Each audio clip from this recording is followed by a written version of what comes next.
Hey team, it's day 29. I hope you guys are doing great. I didn't really want to shoot this video today. When you're in trouble, when you remember as a kid when you're in trouble and you're like, oh my goodness, I got to figure out what to say. You know what? I'm giving you radical transparency. I woke up, normal morning routine, jumped on the scale, and here I am at 224, 2 pounds up from yesterday. And I was like, oh my goodness. It was one of those things. I stepped off and on. I stepped on and on. I mean, you could have made an exercise called the scale step this morning that I did because I just couldn't believe what happened.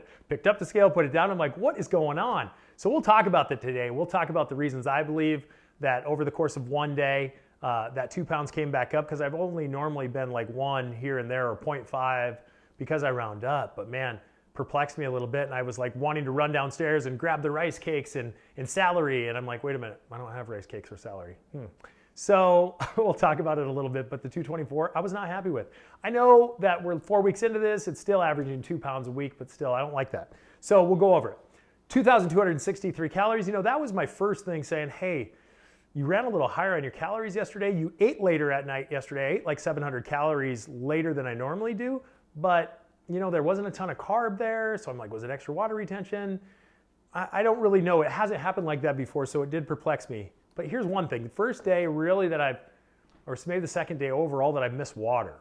For some reason, I didn't have my 2 morning glasses or morning bottles of water. They were sitting empty, and I didn't refill them the night before. So we'll walk into that. So the potential dehydration issue, but you would think counterintuitively, like, if you're dehydrated, dude, if you lost some water, you should be losing weight because water weighs, right? It should go with that, but we'll talk about it again.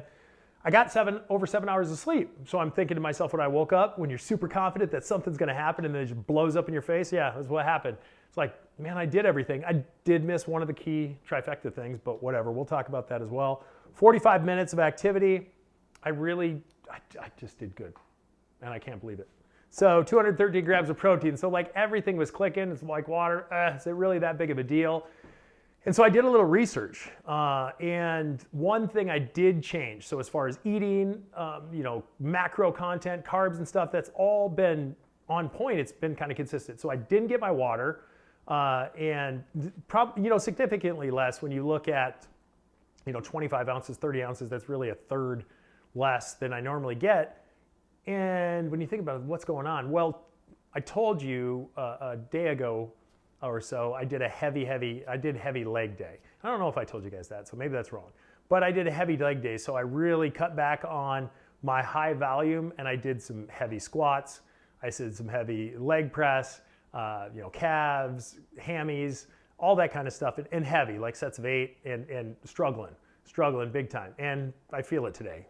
DOMs hit me with the late onset muscle soreness. So that was one thing that tweaked myself, because as I was walking around, I was like, oh, whoa, I'm a little sore here.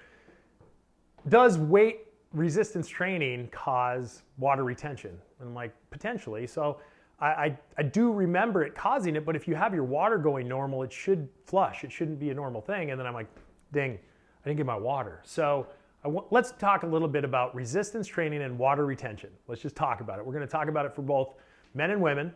And I'm going to run through a couple things just so you don't have the freak out, gotta, drink only protein shakes today or not eat, the celery sticks, I gotta go buy rice cakes, whatever crosses your mind of like, oh my gosh, I blew my progress up. Again, one day doesn't make a trend, but that's why you have the numbers. That's why you use a calorie and a water tracker and a weight, and weigh yourself every day, so you can look at the trends and you can honestly dive into how your body works with different foods and how your body reacts to different situations. So let's get into it.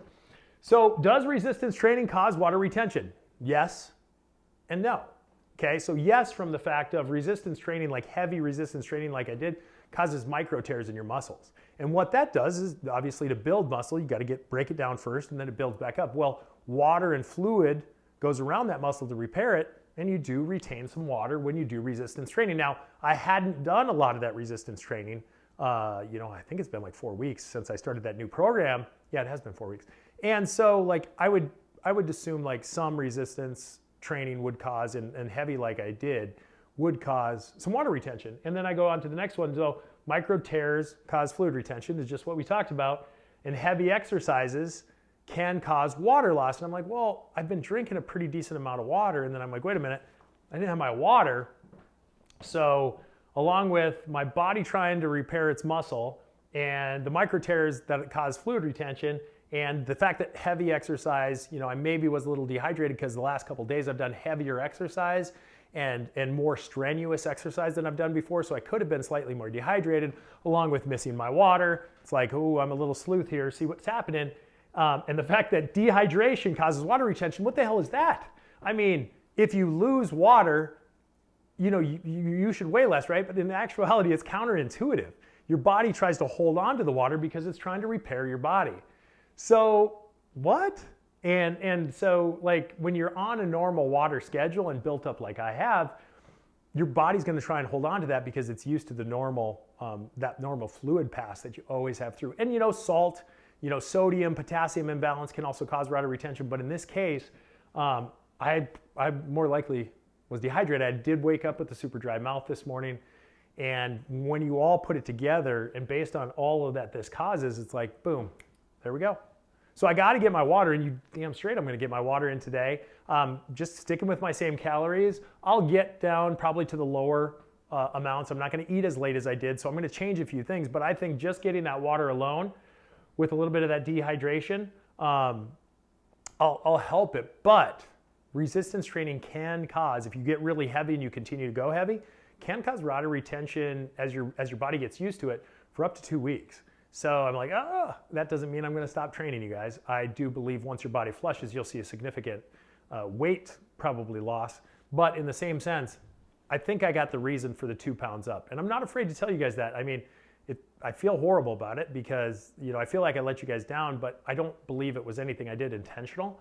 And I let myself down, right? So it's for me first. Let's just say that. I'm not going to use the excuse of like, oh, this is for you, not me. That sounds like garbage, and it is, right? So this is for me. This is what I'm doing for me to prove a point and to also get down to a weight that I haven't been in a long time. So those are my goals. I will never forget that. I know the process that I have to use, but in a way, I am accountable to report into you guys every day and give you some meaningful content around health. So it does feel a little bad. I do feel a little bad because those of you that are following me, it's like, you keep rooting it along, but I also want to tell you, if you guys are running some resistance training and you get heavier over time because you're getting used to it, we talked about the full body workouts and slowly, gradually getting heavier and heavier with your weight because resistance training is good for you, you might run into a similar situation. So I want to make sure that you're informed and you're ready if this ever happens to you. So all these things I hope ran pretty well, but one last thing for the women, and this is a big one, okay? So during, I don't know what you want to call it. I'm not politically correct. I'm just not good at that. But maybe I have 4 sisters, so I always called it the monthly visit for Mr. Cranky,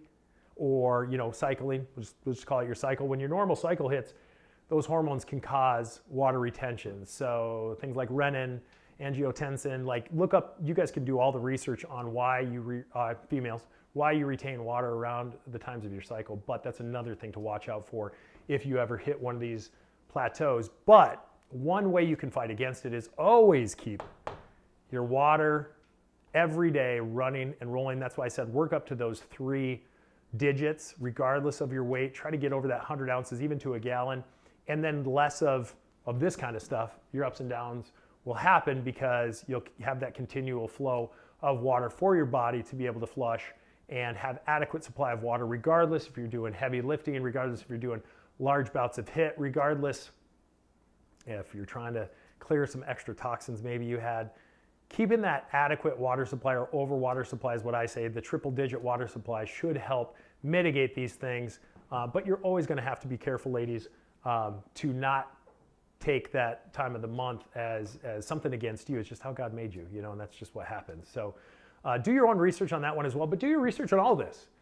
Because you're going to come to a time when you're on your weight loss journey that some of this is going to happen. And it could happen for a while. Like I've been at 222 and now 224 for like 4 days, I think, 4 or 5 days. So for me, it's like I'm kind of in a spot to where I have to start investigating and seeing what's happening. Otherwise, I'm going to let myself down with my overall goal. And I want to make sure that I'm bringing you guys relevant content to ensure that when you accomplish this, like I said before, as you encounter these things, you'll be ready. And you'll know that it's not something to panic over. Don't throw the whole plan out the window. Tweak, research, know your body, and in the end, consistent action over time is going to lead to great results. So I hope you guys are doing great. I hope that this content helps you out. I know that I panicked a little bit. Like I said, I stepped on and off that scale 100 times. But you know what? It's just, I couldn't believe it. So I had to research it and I had to figure it out, and I did work backwards and find. So one other thing you guys can look at as you're relating to your weight loss journey, but these are times that you start to doubt what you're doing when you see that much of an up. But in the same sense, if you know that you could have these potential hiccups before you start your plan or before you get there, it makes them easier to handle when you get there. So thanks so much for your support. If you guys have any comments, any questions, please leave them below in the comments. I'll address them there or just in subsequent videos, because I love when you guys give me content to talk about. So again, have a good rest of your day, and I look forward to talking to you all tomorrow.